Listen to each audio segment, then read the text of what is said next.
Una vera e propria bomba è esplosa questa sera a Napoli e voi, appassionati tifosi del nostro club, siete già al corrente della notizia che potrebbe segnare la fine di un'era per l'attacco degli azzurri.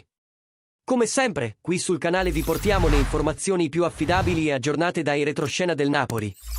E quello che vi diremo ora potrebbe cambiare totalmente lo scenario d'attacco della squadra per la prossima stagione. Quindi dateci un like, iscrivetevi al canale e attivate la campanella. Perché è arrivato il momento di parlare di Victor Osimhen, un nome che ha i giorni contati a Napoli. Secondo il giornalista ed esperto di mercato Niccolò Ceccarini, il destino di Osimhen è già praticamente segnato. L'attaccante nigeriano tornerà a Napoli solo per una formalità, perché è fuori dai piani per la prossima stagione. La dirigenza, guidata da Aurelio De Laurentiis, intende vendere il giocatore all'estero per incassare tutti i 75 milioni di euro della clausola rescissoria.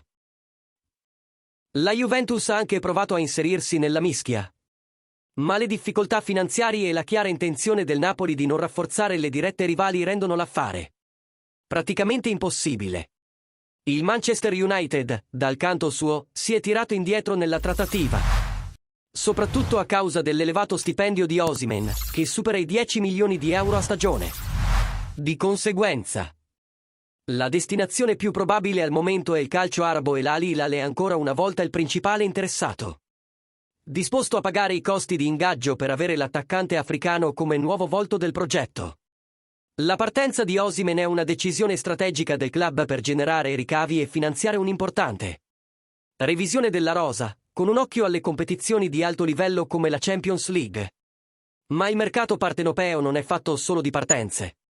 Sempre secondo Ceccarini, il Napoli starebbe tenendo d'occhio il giovane terzino sinistro Fortini, attualmente alla Juve Stabia ma con diritti legati alla Fiorentina di Rocco Commisso. Il giovane ha attirato l'attenzione con le sue prestazioni e sta già suscitando interesse come scommessa futura, nell'ambito della strategia di Giovanni Manna di mescolare giovani ed esperienza nel nuovo progetto guidato da Antonio Conte. L'idea è quella di rafforzare non solo la prima squadra, ma anche la difesa e la panchina con giocatori qualificati. E ora vogliamo sentire il vostro parere, tifosi del Napoli. La partenza di Osimhen era prevista o c'era ancora la speranza di vederlo rimanere a Napoli più a lungo?